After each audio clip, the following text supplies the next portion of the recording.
People versus BJ Dandamoody. Council, state your appearances, please. Yeah, thank you, and good morning. Still Jonathan Emmons on behalf of the people. Good morning, Honor. Attorney Matt Hauser here on behalf of Mr. Dan Moody. All right. Date and time set for sentencing on the probation violation. Who would like to go first? Yeah, thank you. If I may, we've had pretty extensive negotiations and discussions from all parties in this matter. I think that there, as this court's aware, there was a recommendation for jail time. I think that based on after all of those discussions, I think there's a change in that recommendation. I believe that all the parties are going to ask the court to adopt that recommendation from probation. I will say for the record, I've reached out to the 22nd Circuit Court to figure out what's going on with the PPO. There was a case filed, 2277 PH, according to Betty Joe, who is Judge Kunke's judicial coordinator. That case, that PPO is active. Odyssey registers it as the case being closed. Since Judge Kunke doesn't do PPOs anymore, it's been transferred to another judge. I'm still trying to figure out who that is. For the court's satisfaction, though, I've already prepared the paperwork in case a new one needs to be filed.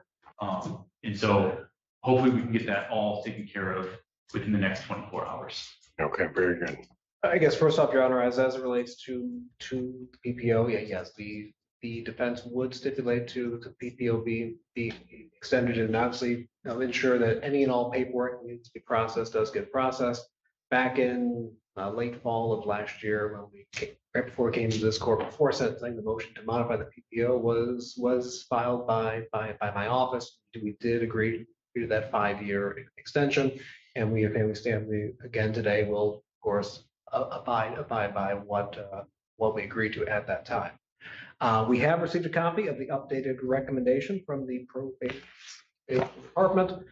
And there is a agreement we would just like to be heard as it relates to how the jail time is to be served. It would be the request of the defense that multiple weekends be served, and the reason for that is to ensure that the intensive therapy scheduled to begin tomorrow. I believe there's a hour and a half block of time set aside with Dr. Farina, who joins us in the courtroom here today.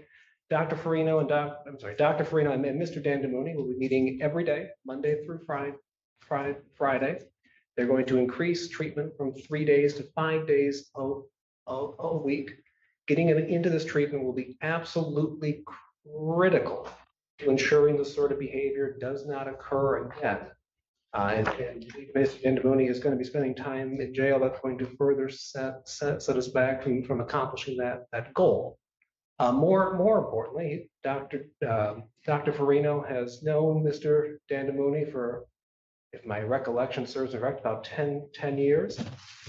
Concerned that if Mr. Dandamoody is not able to continue treatment, that Dr. Farino's practice and available times may fill up as we look upwards of 85 days out.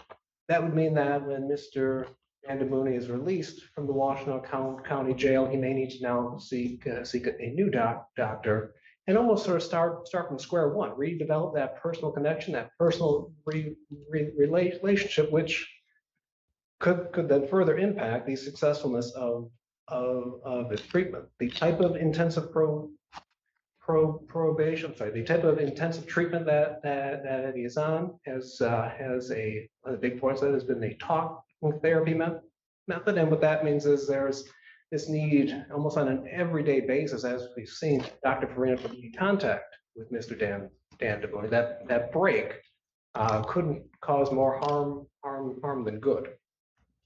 And most importantly, as part of this treatment, the stability within Mr. Dandamoody's life is also critical for the long-term success.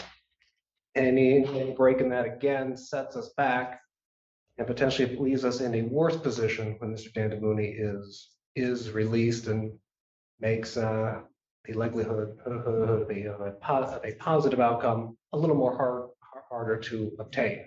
And again, as I stated last week, if the court has any further questions as it relates to the treatment itself, Mr. Farino, sorry, Dr. Farino is here, and of course can provide a likely far more detailed and thorough explanation than myself. Thank you.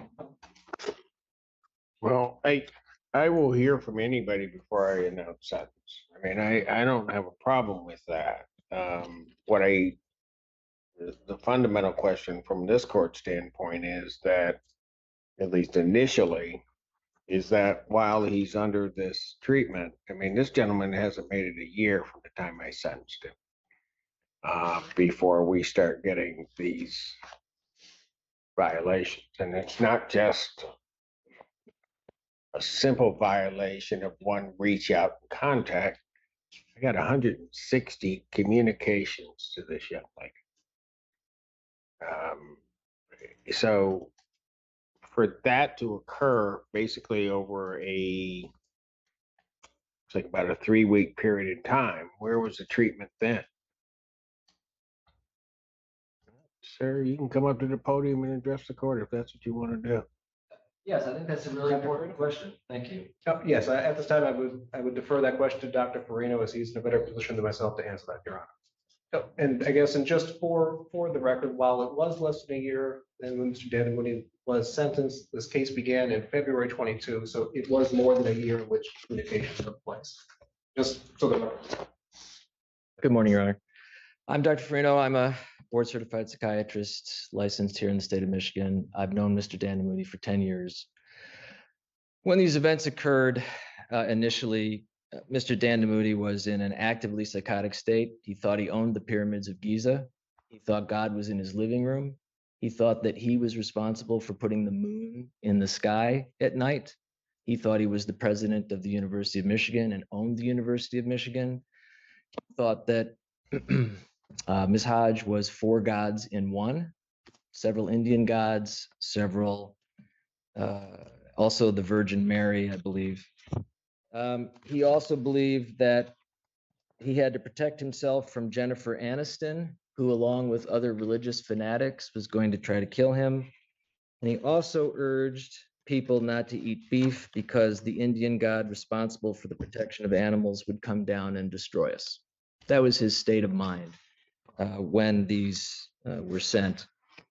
He was hospitalized back in January. The diagnosis at that time was bipolar 1 and affective psychosis. Affect is just the word that psychiatrists use for mood. So basically, people tend to not understand that psychosis doesn't just happen with schizophrenia. Psychosis can also happen when a person gets either too depressed or too manic. So they made at that time a diagnosis of mania-induced psychosis. Mr. Danamudi came out and returned to treatment with me. He had been on a treatment break from me. He called me up and basically said, I'm really sick. Can I come back? I said, of course. He started seeing me 3 days a week. And at that time, he was also started on an antipsychotic medication called Latuda and an anti-manic medication called lithium, which I think people are familiar with. During the summer, that stopped the behavior. He got much better. And there were no contacts for 18 months. If Mr. Danamudi were somebody that didn't care about the law or was a typical stalking case where he wanted to demean, humiliate his victim, that sort of thing, he would have contacted all along. That's what we see. I've treated the victims of those. That's not true, but go ahead. So anyway, what we see at this point is that over the summer, he had an extremely physically demanding job where he was working in extreme heat and doing a lot of lifting. His lithium level was adjusted, I think downward. It was getting high. And he works at the Salvation Army where you see as a donation attendant. So he's lifting a lot of heavy things all the time.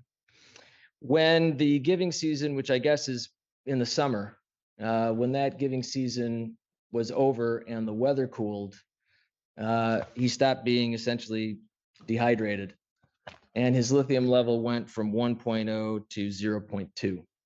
And what you see is a classic acute manic episode, sudden onset, sudden productivity behavior. Again, the fact that he sent 160 emails actually argues for the mania, Your Honor. It's a sudden burst of hyper goal directed Over a behavior. 3-week period. That's classic for mania, Your Honor. Mania is I especially. understand that, Doctor. Yes, sir. What I'm indicating, I guess my question, I'm assuming that you'll get to it eventually, Yes, I will. is why this wasn't seen by you Your Honor, if you were seeing him so often. Your Honor, mania is a tricky thing to control. I did notice that Mr. Danamuti's behavior was starting to become off, but there's a medical ethics question here. Mr. Danamuti is not a physical threat to anyone. The Tarasoff ruling tells me that if I believe that my client is a physical threat to somebody else, Sir, I know all of that. well, That doesn't answer my question. so Your Honor, I could have hospitalized him. I could have involuntarily committed him. That's sometimes necessary with breakthrough manias. However, hospitals are dangerous places, especially mental wards. So if it is at all possible to manage somebody in the outpatient setting, that is the first route of treatment, especially if somebody isn't actually a danger to another person. So that's what we did. And we did manage to get the mania back under control. But breakthrough manias unfortunately happen. They're not a sign that somebody was a bad doctor. And unfortunately, Mr. Danamuti had been doing so well. Sir, I'm not saying anybody's a bad doctor. I'm not saying anything. I'm trying to figure out why this wasn't seen. Well, Your Honor, it was seen. The only way to make sure the behavior didn't happen would have been to involuntarily commit Mr. Danamuti. Now, if the court says to me from now on, commit him at the first sign of anything, that's what I'll do. Happy to do that. I can't order you to do that. And you know that. So, but what I'm saying is the fact that it was seen doesn't mean that it can be ameliorated immediately. Manic episodes, especially in severe bipolar illness, often take several weeks to treat. That's typical. It's not unusual that when you have breakthrough manias, they can take several weeks. I've seen them take sometimes a month or two to get back under control. So from a medical standpoint, a 3-week period is completely expectable in the treatment of a breakthrough mania. So what we're going to do in the future to make sure this doesn't happen. So Mr. Danamuti, just take you back for a second, had been stable for 18 months. The medical protocol is that lithium levels, when you're first starting somebody on lithium, you draw somebody every week, then you move to every month. When somebody's been stable for more than a year, you might only draw every 3 months or every 6 months. That's standard protocol. Obviously, what we know now is that Mr. Danamuti is very finicky with the lithium levels. Some patients are, some patients aren't. It might be that lithium is not the best drug for him because his levels vary too much seasonally, for example. It might be that he needs to be switched to a medication like Depakote, that a second antipsychotic medication like Latuda needs to be added on and kept on, and also that talk therapy, which is actually extremely important to reduce the likelihood of mania, needs to increase. Essentially, we're doing a kind of almost hybridization hospital program, like a day hospitalization program, essentially is what we're going to build for him. But it's a process, Your Honor. It's a process for severe illness like this. And sometimes acute manias happen. We treat them. This is a very typical kind of scene.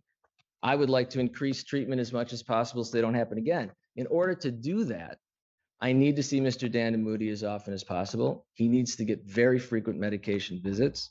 Those will not be available to him if he's incarcerated. He's going to get sicker and perhaps a lot harder to treat via the kindling effect, which is that every time somebody has one of these episodes, they're more likely to have an episode, and the episodes become more refractory to treatment with medication and therapy. So the literature shows very clearly that one of the things that is most protective against mania is stable employment and regular daily routine with a meaningful activity.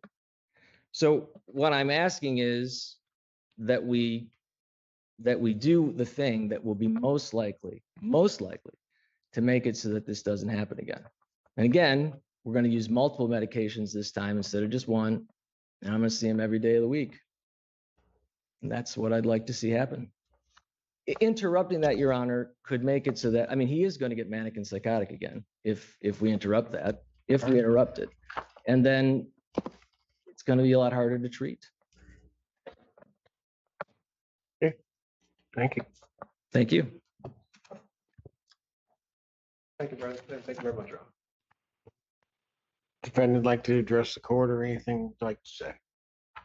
Yes, Your Honor. You can come up to the podium.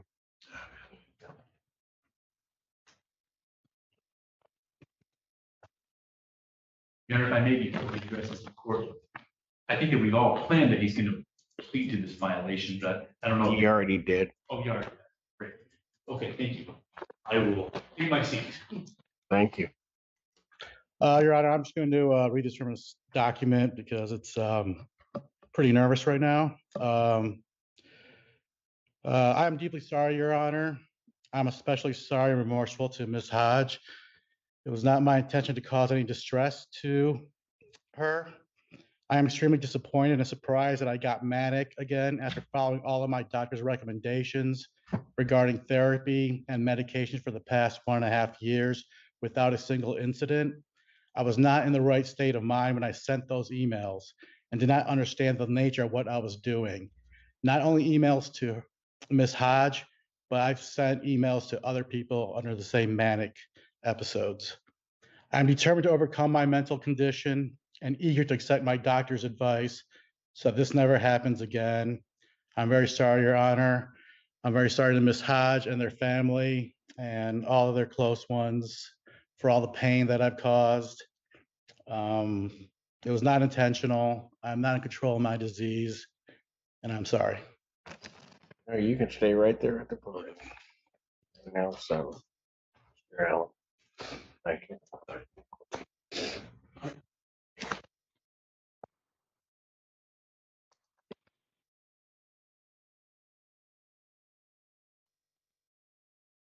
And I'll just go back and I'll just indicate that I had sentenced you originally in this case, November 14th, 2022. Proceeded along and then you violated, not just in a small way, but in a big way.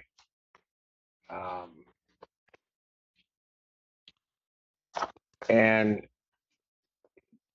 this court is just very concerned about the behavior, medical diagnosis or not, because your behavior has an effect on someone else. Severely has that effect on someone else. And the court is of the opinion that some of this may be as a result of mental illness and some of it is not.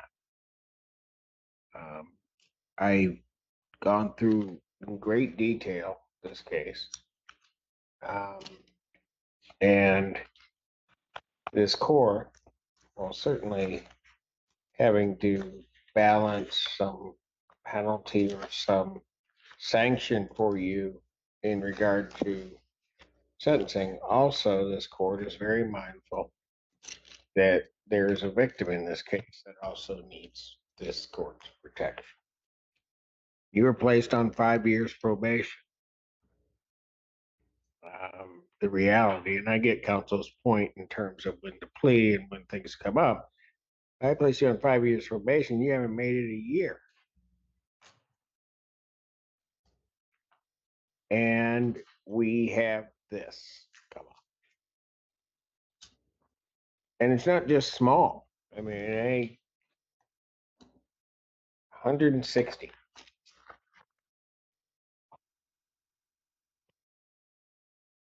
And despite what may be your issues, at least for a period in time, and presumably, should you decide to get treatment and deal with everything, I'm going to do the best I can to make sure that this victim in this case has some semblance of peace. That over the course of a number of years continues to be interrupted by you.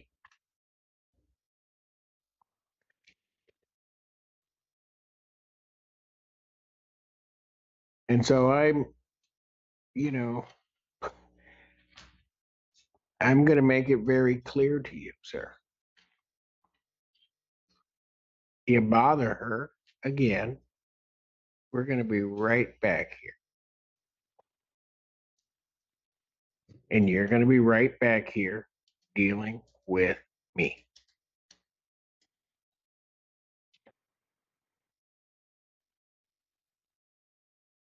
You can all find reasons, rationales, excuses, whatever for behavior. But like I said, there's somebody on the other end of this. And that's who I'm going to pay attention to.